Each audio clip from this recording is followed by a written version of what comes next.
Over the last several weeks, David has been preaching on the book of Nehemiah as a text for congregational revitalization. And he's encouraged you to use it as a means of reflecting on the challenges of rebuilding congregations. So today, I'm going to take a slightly different direction. Nehemiah happens to be one of the principal texts used by Christians who are engaged in community development and organizing. In fact, the spirit of Nehemiah is alive in many communities across the United States and elsewhere. Wherever people of faith have decided to engage in the process of restoring the communities in which they live.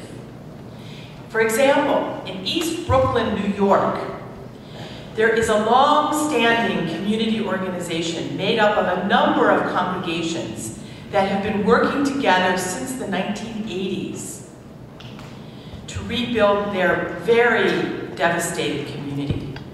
Almost 20 years ago, they worked to secure the financing needed to build new homes in the community, in part so that the people who were worshiping in the community could actually afford to live there.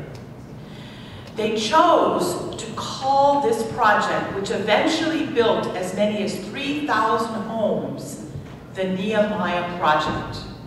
Nehemiah Homes.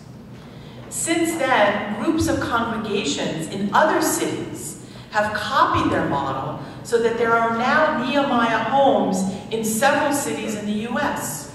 So as you can see, the spirit of Nehemiah is indeed alive. Nehemiah has become such an important book because it contains a series of principles that are vital to faith-rooted community building. Now, if I were a pastor, I would outline just 3 principles. But since I'm a professor, I'm going to have a few more. Nehemiah is a historical text, not a prophetic one.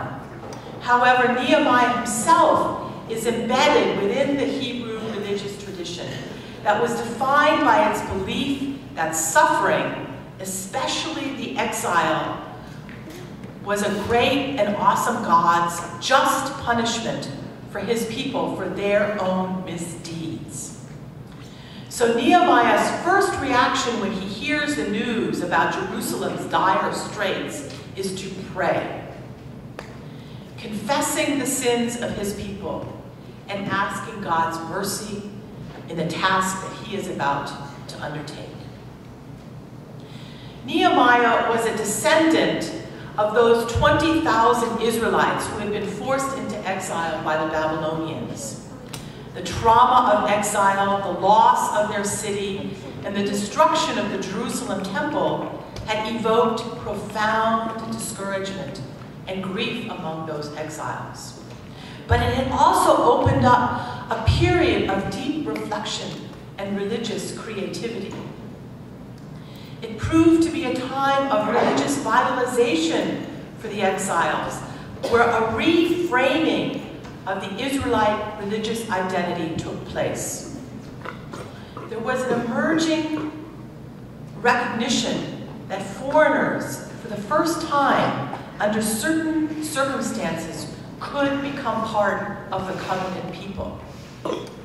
As exiles built relationships with people of other ethnicities and religions who were also living in the large Babylonian Empire, foreigners who were faithful to Yahweh were for the first time allowed to gain access to the temple and the worship